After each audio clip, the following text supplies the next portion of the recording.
Hello my dear students, welcome back to my class where every learning is enjoyable.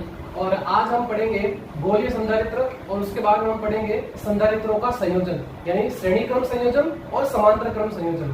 तो श्रेणी क्रम और समांतर क्रम सुनते ही आपको याद आ गया होगा 10th क्लास, यानी वहां पे हमने जो है वो प्रतिरोधों का संयोजन पढ़ा था, श्रेणी क्रम और समांतर क्रम संयोजन। तो सेम यहाँ पे भी ऐसे ही होने वाला है। यहाँ पे हम पढ़ेंगे संधारित्रों का संयोजन, तो ये इसके बाद में पढ़ेंगे, लेकिन उससे पहले हम पढ़ेंगे गोलीय संधारित्र। तो गोलीय संधारित्र से पहले मैं आपको बता दूं कि हमने जो पिछली क्लास में समांतर प्लेट संधारित्र को जो खत्म किया था, यानी समांतर प्लेट संधारित्र का हमने जो है वो परावैद्युत माध्यम का उस पे जो प्रभाव भी देखा था कि समांतर प्लेट संधारित्र पे जो परावैद्युत माध्यम होता है उसका क्या प्रभाव होता है।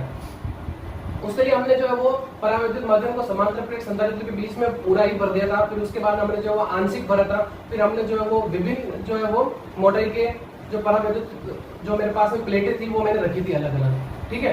तो ये हमने उसके बारे में डिस्कस किया और उन सभी के लिए हमने जो धारिता का फॉर्मूला भी निकाला था। नाउ अब हम बात करेंगे गोलीय संधारित्र की। सो गोलीय संधारित्र हम जो है वो पहले पढ़ चुके हैं, हम फर्स्ट लेक्चर के अंदर। आ रही बात समझ में? वहां हमने फॉर्मूला निकाला था C = 4πε0 × R। बट यहाँ पे हम बात कर रहे हैं गोलीय संधारित्र की, और वहां पे हमने बात की थी किसकी? गोलीय चालक की। आरी बात समझ में? बिकॉज संधारित्र के लिए आपको कितनी दो प्लेटों की जरूरत होती है। आरी बात समझ में? एक तो पॉजिटिव और एक नेगेटिव, और संधारित्र पे कुल आवेश कितना होता है? 0 होता है। तो ये चीज हम पढ़ चुके हैं। तो इससे पहले हमने जो पढ़ा था वो पढ़ा था हमने गोलीय चालक के बारे में। आरी बात समझ में? अब पढ़ रहे हैं हम गोलीय संधारित्र के बारे में। तो गोलीय संधारित्र के लिए आपको जो है वो दो सकेंद्रीय गोलों की जरूरत होती है। आरी बात समझ में? जैसे कि ये मेरे पास में है, एक ये गोला और एक बाहर गोला है, ठीक है ना। तो जब हम गोलीय संधारित्र की बात करेंगे तो हम कितने गोलों की बात करेंगे? दो की बात करेंगे। तो एक तो मेरे पास में ये जिसकी त्रिज्या स्मॉल है, और इस बड़े वाले जो मेरे पास में गोला है उसकी त्रिज्या कितनी है? b है।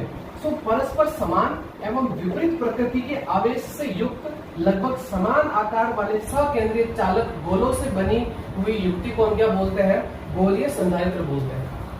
तो सबसे पहले इसके आवेश की बात करते हैं, ठीक है ना। तो मान लो कि मैंने जो है वो इसे जो है वो प्लस Q से जो है वो चार्ज किया हुआ है, इसको जो है वो मैंने किससे? प्लस Q चार्ज से जो है वो आवेशित किया गया है। क्लियर? तब बात करते हैं कि इस पे कितना चार्ज होगा। आगे बात समझ में? जो मेरे पास में ये B जो है, B गोला है, इस पे कितना चार्ज होगा। तो इसके लिए सबसे पहले हम ये करते हैं कि इसको जो है वो हम क्या करते हैं? भू संपर्कित कर दिया जाता है। आगे बात समझ में? जो मेरे पास में ये B जो गोला होता है इसको हम क्या कर देते हैं? भू संपर्कित कर देते हैं। आगे बात समझ में? तो इसका मतलब भू संपर्कित करने से क्या हुआ कि जो B का जो विभव है वो क्या हो गया? 0 हो गया। चार्ज 0 नहीं हुआ है, B का विभव 0 हुआ है। सो यहाँ पे लिखता हूं मैं, भू संपर्कित करने पर, ऐसे लिखता हूं, गोले B को भू संपर्कित करने पर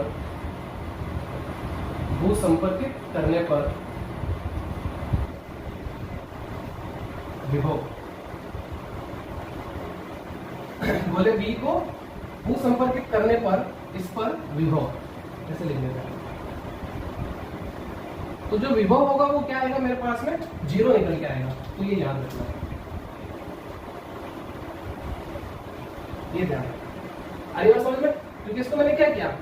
अर्थिंग कर दिया, तो इसका मतलब इसका क्या आ गया मेरे पास में? विभव 0 निकल के आएगा। ओके, अब बात करते हैं इस पे चार्ज कितना होगा। तो इसी को लेके चलता हूं मैं। तो ध्यान से देखो, मैंने ये बोला है आपको कि B पे विभव कितना है? 0 है। तो इसका मतलब B पे कुल विभव कितना है? 0 है। तो अब देखो B पे जो विभव आएगा वो किस किस के कारण आएगा? एक तो इसके खुद के कारण, आगे बात समझ, इसके पृष्ठ पे, और एक इस गोले के कारण। आगे बात समझ में? तो दो के कारण तो विभव होगा। अब ध्यान से देखना, मैं क्या करता हूँ, इसके इस पॉइंट पे जो मुझे विभव निकाला, कहीं पे भी ले लो, यहाँ लो, यहाँ लो, यहाँ लो, यहाँ लो, सभी जगह एक ही होगा। क्लियर है? तो ध्यान से देखना, अगर मैं इस पे विभव की बात कर रहा हूँ तो किसके कारण होगा? एक तो इसके कारण होगा और एक इसके कारण होगा। तो देखो, इस गोले के कारण जो विभव आएगा, और पहले बात तुम्हें मान लेता हूँ, इस पे चार्ज मुझे कुछ नहीं पता, मैंने क्या मान लिया? क्यों मान लिया। तो इस गोले के कारण जो यहाँ पे विभव आएगा, फॉर्मूला क्या होता है? KQ/R। तो देखो, ये जो पॉइंट, ये वाला जो पॉइंट है, इस गोले के कहा? बाहर है, और बाहर फॉर्मूला क्या होता है? KQ/R। तो R क्या? डिस्टेंस। तो कितनी डिस्टेंस देख लो? B डिस्टेंस है। तो इसके लिए होगा मेरे पास में KQ/B, फिर प्लस। अब ध्यान से देखो, अब इस गोले का भी तो विभव होगा, तो इस गोले का विभव इसके सरफेस पे कितना होगा? इसके सरफेस पे तो यही तो होगा KQ/ आर मतलब उसकी त्रिज्या के बराबर, मतलब उसकी त्रिज्या आएगी ना, मतलब डिस्टेंस जो के क्यू बाई आर नीचे होगा वो क्या होगा, उसकी त्रिज्या ही तो होगी। तो पृष्ठ पे क्या होगा, के क्यू बाई बी, तो यहाँ पे क्या आएगा मेरे पास में के Q by B is equal to 0।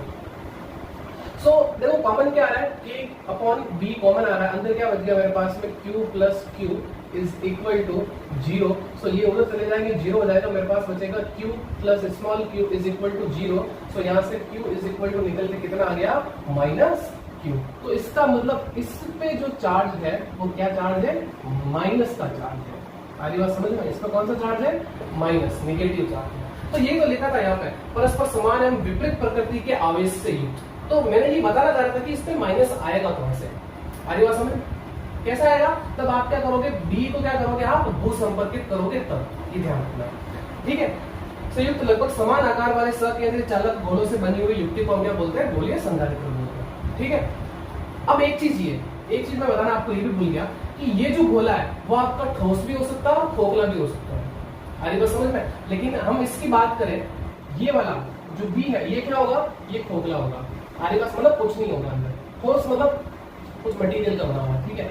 तो इसकी बात करें तो ये तो ठोस भी हो सकता है और खोखला भी हो सकता है। लेकिन इसकी बात करें तो खोखला क्यों होना चाहिए, क्योंकि आपको पता है खोखला होगा तभी तो सकेंद्रीय होगा, अरे बात समझ, ठोस होगा तो फिर तो पता ही नहीं पाएंगे हम कि ये क्या है, तो सकेंद्रीय थोड़ी बता पाएंगे, ये खोखला होगा तभी तो हमें दिखेगा सकेंद्रीय, अरे बात समझ रहे, तो ये ध्यान रखना। तो बी वाला क्या होगा, खोखला होगा, और ए जो है वो क्या होगा, ठोस भी हो सकता है, खोखला भी हो सकता है। चलिए अब बात करूं, आपको पता है कि किसी भी चालक के अंदर जो इलेक्ट्रिक फील्ड होता है वो कितना होता है, पहले तो ये पता है 0। अगर मैं इस चालक की बात करूं तो इसके कितना होगा, 0। इस तरीके से इसके अंदर भी क्या होना चाहिए, इसके अंदर भी इलेक्ट्रिक फील्ड क्या होना चाहिए, 0। लेकिन अगर मैं बात करूं ये नेगेटिव चार्ज कहां होगा, इसके अंदर वाले सरफेस पे होगा कि इसके पृष्ठ पे होगा, तो आंसर आता है इसके अंदर वाले पे होगा। देखना कैसे, क्यों, अगर मैं बात करूं इस चालक गोले की, तो चालक गोले के अंदर तो इलेक्ट्रिक फील्ड कितना होना चाहिए, 0। इलेक्ट्रिक फील्ड 0, इसका मतलब क्या कि चार्ज क्या होना चाहिए, 0 होना चाहिए। तो मुझे ये बताइए चार्ज 0 कब होगा, जब जितना पॉजिटिव होगा उतना नेगेटिव होगा, तभी तो चार्ज अभी क्या होगा, 0 होगा। तो हम बोल सकते हैं इलेक्ट्रिक फील्ड भी क्या होगा, 0 होगा। तो इसका मतलब इसके सरफेस पे कोई चार्ज नहीं, तो इसका मतलब इसके आउटसाइड की बात करें तो यहाँ पे भी इलेक्ट्रिक फील्ड क्या होगा, 0 होगा, ये ध्यान रखना। और यहाँ पे भी इलेक्ट्रिक फील्ड क्या होगा, 0। तो बात करें इलेक्ट्रिक फील्ड होगा कहाँ, तो इलेक्ट्रिक फील्ड होगा इस एरिया के अंदर। तो इलेक्ट्रिक फील्ड क्या होगा, पॉजिटिव से निगेटिव की, ये इलेक्ट्रिक फील्ड क्या होगा, पॉजिटिव से निगेटिव की, ये इलेक्ट्रिक फील्ड। आगे बात समझ में, आपको याद होगा जब हमने समांतर प्लेट संधारित्र पढ़ा था, वहां पे ये दो प्लेटें थी, यहाँ पे ये पॉजिटिव चार्ज था, यहाँ पे नेगेटिव चार्ज था, तो जो इलेक्ट्रिक फील्ड था वो कहाँ था, उनके बीच में ही तो था। अरे बस तो सेम यहाँ पे भी ये इन दोनों प्लेटों के बीच में, तो ये ध्यान रखना। अरे बात समझ में, तो ये छोटा सा कॉन्सेप्ट था, आपको समझना पड़ेगा, ठीक है। तो ये तो सिर्फ और सिर्फ आपको दिमाग में रखना है कि चार्ज आया कहां से, इसके, क्लियर। आगे बात समझ में, यहाँ तक क्लियर है। चलिए अब बात करते हैं इसकी धारिता की। तो देखो इसकी धारिता क्या होगी, तो हम जानते हैं कि धारिता बराबर क्या होता है, C is equal to Q upon V। अब देखो V यानी क्या, विभव। तो देखो विभव किसके कारण, तो पहले तो देखो हमने V को क्या कर दिया, 0 कर दिया, तो विभव किसके कारण आएगा, सिर्फ और सिर्फ इस गोले के कारण आएगा, यानी विभव किसके कारण, गोले A के कारण। आगे बात समझ लो, तो इसको दे देता हूं मैं समीकरण नंबर। अब बात करते हैं गोले A पर कुल विभव। A पर जो हम यहाँ पे कुल विभव की बात करने जा रहे हैं, तो देखो A पे जो विभव आएगा वो किस किस के कारण आएगा, गोले A पे जो विभव आएगा वो किसके कारण आएगा, एक इस गोले का खुद का होगा और एक इस गोले का भी होगा, क्लियर। तो देखो क्या होगा, सबसे पहले बात करूं मैं इस गोले की, तो ये जो हम बात कर रहे हैं इस गोले के, तो इस गोले के कारण जो विभव होगा वो क्या होगा, इसके पृष्ठ पे KQ बाई A ही तो होगा। अरे बात समझ में, इसके पृष्ठ पे अगर मैं बात करूं इसका विभव तो क्या होगा, इस गोले के कारण KQ बाई A। अब बात करते हैं इस गोले के कारण, तो ये देखो ये जो पॉइंट है इस गोले के कारण बाहर है, तो फॉर्मूला क्या होगा, KQ बाई R। तो यहाँ पे आएगा मेरे पास में, यहाँ पे कैपिटल Q, और ये होगा मेरे पास में माइनस Q अपॉन, दोनों क्लियर है यहाँ तक। अब देखो क्या कॉमन आ रहा है, KQ कॉमन आ रहा है, यहाँ बच जाएगा 1 upon A minus 1 upon, clear? LCM ले लें यहाँ पे, तो एलसीएम लूंगा तो मेरे पास हो जाएगा ये के क्यू और यहाँ हो जाएगा बी माइनस ए अपॉन ए इंटू ये विभव निकल के आया। बोलो क्लियर है? ये समझ में आया ना कि कहां से आया ये चीज पता होनी चाहिए कि जो ए पे जो विभव होगा वो ए तो इसके कारण होगा और एक इसके कारण भी तो होगा। तो देखो ये जो पॉइंट होगा कहीं पे भी ले लो, पॉइंट को जरूरत नहीं, ये जो पॉइंट होगा वो इस गोले के बाहर है तो है, और गोले के बाहर किसी बिंदु पे जो विभव होता है आपने पढ़ा है ना, गोलीय कोष के कारण विद्युत विभव, थर्ड चैप्टर के अंदर, तो वही तो है। तो फॉर्मूला क्या होता है Q बाई R, R मेरे पास में क्या है यहाँ पे V है, तो यहाँ पे क्या आ जाएगा मेरे पास में K minus Q upon B, minus Q because इसमें चार्ज क्या है माइनस, और मैंने आपको बताया था विभव वाले विषयों में हम जो चार्ज को जो लेते हैं, आवेश को लेते हैं, हम क्या लेते हैं चिन्ह के साथ में लेते हैं। तो ये चीज अब ये वैल्यू क्या करता हूँ यहाँ पे रख लेता हूँ, तो V का मान समीकरण 1 में रख लेता हूँ, V का मान समीकरण 1 में रखने पर जब मैं इसकी वैल्यू इसमें रखूंगा तो देखो क्या मिलेगा, तो C इज इक्वल टू ये हो जाएगा मेरे पास में Q अपॉन यहाँ से आएगा K Q और ये होगा मेरे पास में B minus A upon K B।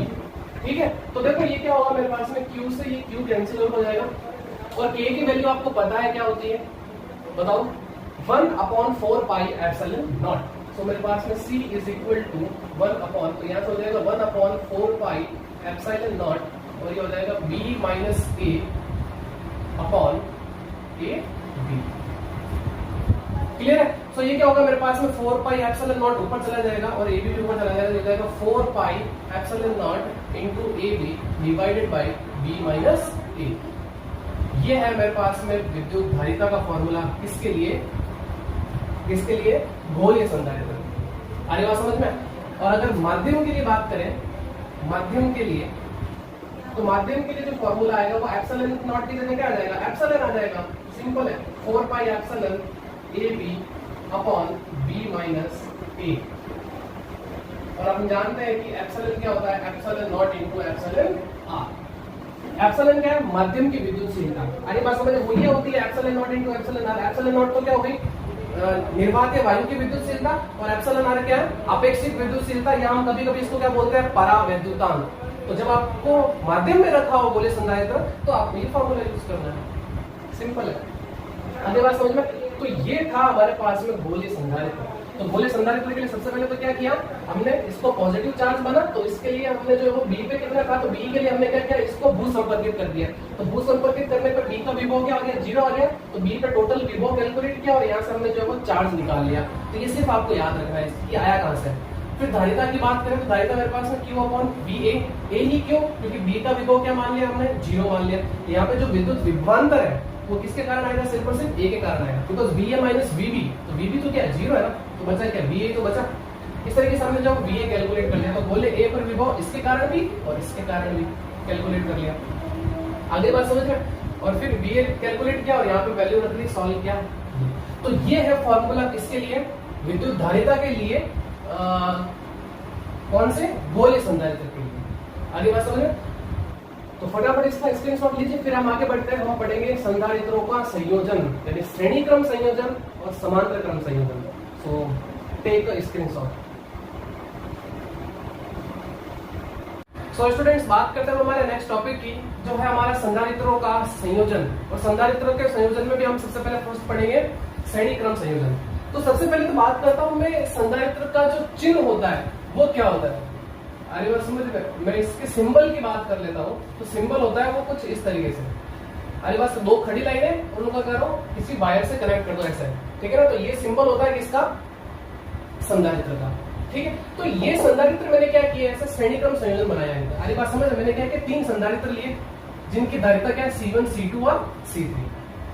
आगे बात समझ में? और फिर मैंने इनको क्या किया कि जो मेरे पास में पहला संधारित्र था उसकी जो दूसरी प्लेट है वो दूसरे संधारित्र के पहली प्लेट से कनेक्ट कर दी। इस तरीके से दूसरे संधारित्र की जो दूसरी प्लेट थी वो तीसरे संधारित्र के फर्स्ट प्लेट से जो क्या कि मैंने कनेक्ट कर दी, और फिर इनको क्या किया, मैंने किसी बैटरी से कनेक्ट कर दिया। तो ये संयोजन मेरे पास में क्या कहलाता है, श्रेणी क्रम संयोजन किसका, संधारित्रों का। तो यही लिखा है मैंने यहाँ पर, कुछ नहीं है, कि यदि संधारित्रों को इस प्रकार संयोजित किया जाए कि पहले संधारित्र की दूसरी प्लेट पहले संधारित्र की दूसरी प्लेट दूसरे संधारित्र की पहली प्लेट से, दूसरे संधारित्र की पहली प्लेट से, और दूसरे संधारित्र की दूसरी प्लेट, दूसरे संधारित्र की दूसरी प्लेट तीसरे संधारित्र की पहली प्लेट से क्या हो, जो कनेक्ट हो।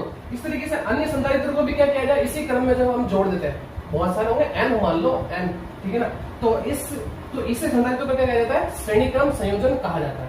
अब एक चीज ये कि अगर इस पे चार्ज, जब अगर यहाँ से करंट फ्लो होगी तो इस पे चार्ज जितना होगा प्लस क्यू उतना ही क्या होगा, इस पे भी माइनस क्यू होगा, इस पे प्लस क्यू तो इस पे भी क्या होगा माइनस क्यू, इस पे प्लस क्यू तो इस पे भी क्या होगा माइनस क्यू। यानी बात करें हम कि प्रत्येक संधारित्र पे जो आवेश का परिमाण है वो क्या रहेगा, सेम रहेगा। अगली बात समझ में, चलिए अब बात करता हूं मैं इस पे कि इस संयोजन में कुल विभव क्या होगा। अगली बात समझ में, इस संयोजन में कुल विभव, कुल विद्युत विभवांतर की बात करें, विभवांतर की बात कर लेते हैं। कुल विद्युत विभवांतर की बात करें तो वो मेरे पास में होगा, हम जानते हैं C इज इक्वल टू क्या होता है, C इज इक्वल टू क्या होता है, Q अपॉन V होता है। सो V को तो शिफ्ट करेंगे, C को इधर लेके आएंगे, सो V इज इक्वल टू मेरे पास हो जाएगा Q अपॉन C S।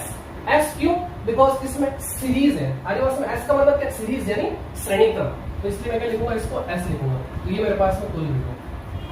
आगे बात समझ में। अब बात करते हैं कि प्रथम संधारित्र की प्लेटों के मध्य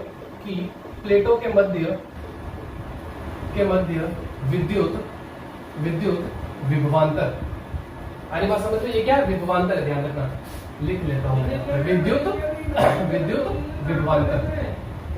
विद्युत विभवांतर। तो देखो वो मेरे पास में क्या आएगा, V1 is equal to Q upon C1, यही तो होगा, V1 is equal to Q upon C1। इसी प्रकार अगर मैं दूसरी और तीसरी की बात करूं, इसी प्रकार दूसरे और तीसरे की बात करूंगा तो V2 is equal to Q upon C2 तथा V3 is equal to Q upon C3, ये तो होगा। और अगर मैं कुल विभव की बात करूं तो V is equal to V1 plus V2 plus V3। अगली बात समझ में, और सभी की वैल्यू रख लेते हैं, V की वैल्यू रख लेते हैं, V1 V2 V3 सभी की वैल्यू रख लेते हैं, ये हो जाएगा मेरे पास में Q upon CS is equal to Q upon C1 plus Q upon C2 plus Q upon C3। अब देखो यहाँ से जो है वो क्या कॉमन आ रहा है, राइट हैंड साइड से Q कॉमन आ रहा है, तो Q को कॉमन ले लेते हैं, तो ये हो जाएगा मेरे पास में Q upon CS is equal to Q को कॉमन ले लिया तो यहाँ बच गया 1 upon C1 plus 1 upon C2 plus 1 upon C3। So देखो यहाँ से ये Q से ये Q कैंसिल आउट हो जाएगा और आपके पास में 1 upon CS is equal to 1 upon C1 plus 1 upon C2 plus 1 upon C3। ये है मेरे पास में विद्युत धारिता का फॉर्मूला। कौन सी धारिता, तुल्य धारिता। आई बात समझ में, ये किसका फॉर्मूला है, तुल्य धारिता का फॉर्मूला है।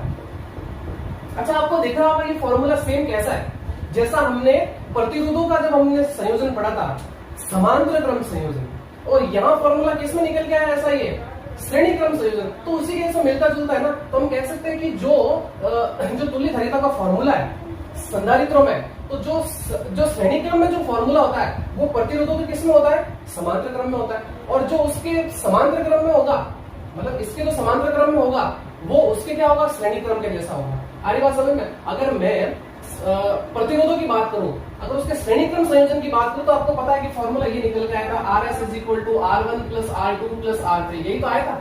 और 1 upon RP is equal to 1 upon R1 plus 1 upon R2 plus 1 upon R3, ये फॉर्मूला आपने जो है वो इसके समांतर क्रम संयोजन में पढ़ा था।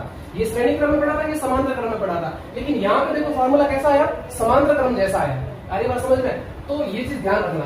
तो इस पे हम जो काफी अच्छे बहुत सारे क्वेश्चंस करेंगे, आगे बात समझ में, आपको बहुत मजा आएगा। तो अगले हमारे जो 1-2 लेक्चर होंगे वो पूरे ही जो है वो इसके सर्किट पे बेस्ड क्वेश्चन होंगे, ठीक है।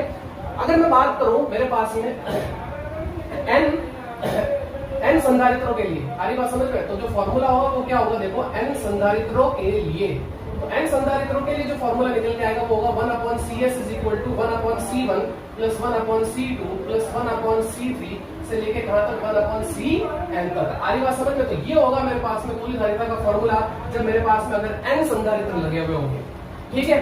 अब अगर बात करूं कि मेरे पास में समान धारिता C वाले अगर मेरे पास में n संधारित्र लगे हो तब क्या फॉर्मूला होगा, तो देखते हैं मेरे पास में यहाँ पे समान धारिता C वाले n संधारित्रों n संधारित्रों की तुल्य धारिता। तो देखो इनकी तुल्य धारिता क्या निकल के आएगी, तुल्य धारिता जो निकल के आएगी वो देखो 1/CS इज इक्वल टू, सभी के मैंने मान ली क्या समान धारिता C है, तो 1/C plus 1/C plus 1/C plus 1/C कहाँ तक, n तक। तो कितनी बार आएगा ये, n बार आएगा, तो इसको मैं लिख सकता हूँ n/C, और ये हो जाएगा मेरे पास में CS, इसको उल्टा कर देता हूँ, ये हो जाएगा मेरे पास में C/n। तो करना कुछ नहीं है, किसी भी एक संधारित्र की धारिता का यहाँ पे मान लिखना और डिवाइडेड बाय आपके पास में कितने संधारित्र लगे, 4 लगे, 5 लगे, 6 लगे, वो आपके यहाँ पे नीचे लिख लो। अगली बात समझ में, तो ये आपसे आपके पास में क्या जाएगी, तुल्य धारिता आ जाएगी। अगली बात समझ में, तो मान लो कि आपको दे रखा है 2 माइक्रोफैराड के कितने 5 दे रखे हैं, 2 माइक्रोफैराड के आपको कितने 5 संधारित्र दे रखे हैं, तो 2 यहाँ लिखो और डिवाइडेड बाय 5 आपके पास में क्या आ जाएगी, तुल्य धारिता आ जाएगी। क्लियर। ये कब करना है, जब आपको श्रेणी क्रम संयोजन दे रखा हो तब करना है।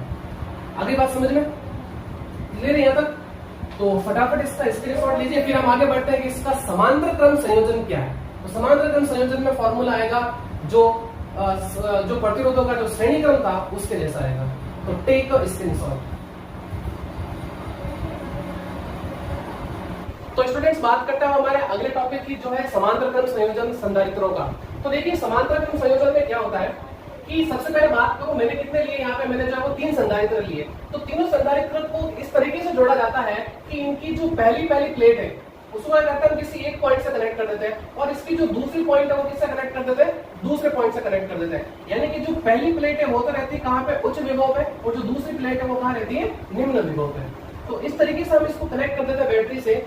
इस संयोजन को हम क्या बोलते हैं, समांतर क्रम संयोजन बोलते हैं। यानी कि यदि संधारित्रों को इस प्रकार संयोजित किया जाए कि उन सभी की पहली प्लेटें उच्च विभव से तथा दूसरी प्लेटें निम्न विभव से जुड़ी हो, तो इसे संधारित्रों को क्या बोला जाता है, समांतर क्रम संयोजन बोला जाता है। और अगर मैं यहाँ पे बात करूं विभव की, तो विभव देखो सभी जगह क्या रहेगा, एक जैसा रहेगा। यानी अगर बात करें इसमें प्रत्येक संधारित्र पे जो विभवांतर होता है वो क्या होता है, एक समान होता है। अगर बात करूं मैं C1 की, इसमें भी विभव V रहेगा, C2 की इसमें भी विभव V रहेगा, और C3 की इसमें भी विभव V रहेगा। लेकिन यहाँ पे जो डिफरेंट होगा वो क्या होगा, चार्ज होगा। बिकॉज क्यों, क्योंकि जब करंट यहाँ से जाएगी तो कुछ इधर जाएगी, कुछ इधर जाएगी और कुछ इधर जाएगी, तो चार्ज भी क्या होगा यहाँ पे अलग अलग जो है वो डिस्ट्रीब्यूट होगा। तो यानी कि इस पे चार्ज मैंने मान लिया +Q1, इधर हो गया -Q1, इस तरफ +Q2, तो इस तरफ होगा क्या -Q2, इस तरफ होगा +Q3, तो इस तरफ होगा क्या -Q3।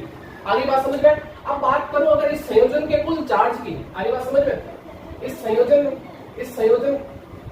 संयोजन का कुल आवेश, तो कुल आवेश की बात करूंगा तो जो कुल आवेश मेरे पास में निकल के आएगा वो आएगा, हम जानते हैं कि C = क्या होता है, Q/V होता है।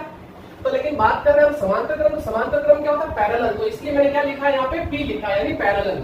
ठीक है, तो इसको हम क्या बोलेंगे, समांतर क्रम। तो यहाँ से जो Q निकल के आएगा वो निकल के आएगा मेरे पास में CPV। आगे बात समझ में, इसको देते हैं समीकरण नंबर 1। क्लियर। ठीक है, अब बात करते हैं कि प्रत्येक संधारित्र पर आवेश कितना है। तो हम सबसे पहले बात करते हैं प्रथम संधारित्र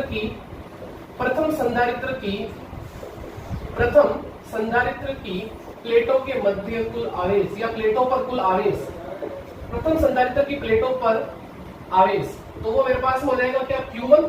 सो Q1 मेरे पास में क्या निकल के आएगा, वो आएगा C1 × V, बिकॉज V तो सेम है सभी पे। ठीक है, इसी प्रकार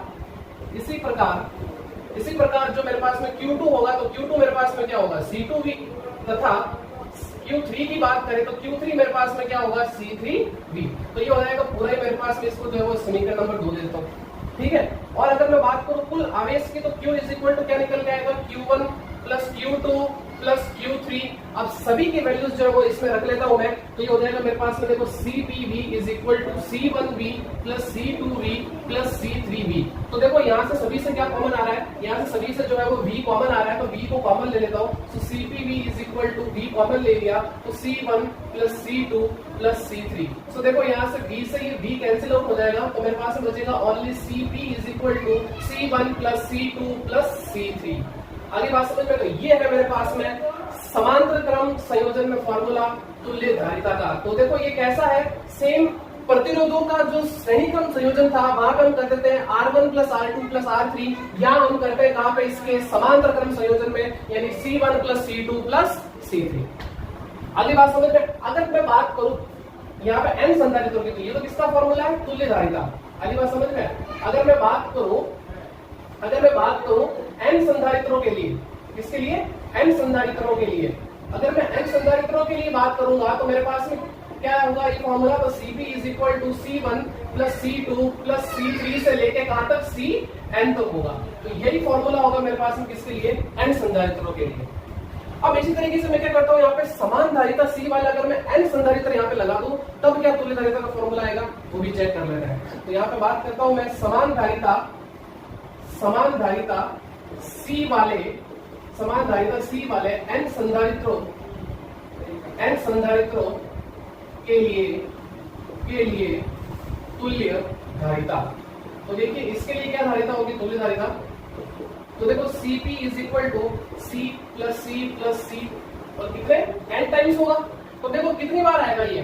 n बार आएगा ना। तो Cp इज इक्वल टू मेरे पास हो जाएगा क्या? NC। ये आप ध्यान रखना, आगे बात समझ में। तो यानी कि यहाँ से ये पता चला कि आप क्या करो, आपके पास में मान लो कि 2 माइक्रोफैरेड के कितने 5 संधारित्र क्या लगे हैं, जो है वो समांतर क्रम में लगे। तो 2 माइक्रोफैरेड भैया आ जाएगा, और कितने लगे? 5। तो 5 इंटू 2 तो कितना हो जाएगा? 10 माइक्रोफैरेड। तो यहां से एक चीज और पता चलती है कि जो तुल्य धारिता का जो मान होता है वो इस संयोजन में लगे सबसे बड़े धारिता वाले संधारित्र से भी ज्यादा आता है। आगे बात समझ में। अगर मान लो यहाँ पे अगर मैं बात करूं 1 माइक्रोफैरेड, यहाँ पे मेरे पास में 2 माइक्रोफैरेड, यहाँ मेरे पास में 3 माइक्रोफैरेड, तो देखो टोटल कितनी हो गई? 1 2 3 C1 plus C2 plus C3, तो कितनी? 6 माइक्रोफैरेड। तो 6 माइक्रोफैरेड देखो सबसे ज्यादा कौन सा था यहाँ पे? 3 माइक्रोफैरेड का था ना। तो उससे भी ज्यादा जो है वो तुल्य धारिता का मान आया। लेकिन हम जब बात करेंगे श्रेणी क्रम की, तो श्रेणी क्रम में जो वैल्यू आएगी वो जो सबसे छोटा होगा उससे भी छोटी वैल्यू आएगी तुल्य धारिता की। आधी बात समझ में? तो दोनों समझ में आ गया ना। श्रेणी क्रम में तो छोटे वाले संधारित्र से भी, मतलब जो छोटे वाला संधारित्र है उससे भी छोटी जो है वो तुल्य धारिता आएगी, मतलब उसका मान आएगा। और अगर हम बात करें समांतर क्रम संयोजन में, तो जो सबसे बड़े धारिता वाला जो संधारित्र है उससे भी बड़ी जो है वो वैल्यू आएगी तुल्य धारिता की। आगे बात समझ में। तो नेक्स्ट लेक्चर में जो है वो हम इससे रिलेटेड श्रेणी क्रम समांतर क्रम संयोजन से रिलेटेड बहुत ही अच्छे से क्वेश्चन करने वाले हैं। तो अगले 2 लेक्चर जो है वो इसी पे बेस्ड होंगे, लगभग 2 लेक्चर इसी पे बेस्ड होंगे। तो आपको ध्यान से समझना है कैसे उनको सॉल्व करना है। तो आज की क्लास में तो इतना ही। तो मिलते हैं नेक्स्ट वीडियो में, जिसमें हम डिस्कस करेंगे श्रेणी क्रम संयोजन और समांतर क्रम संयोजन पे बेस्ड कुछ अच्छे एग्जाम्पल। ठीक है।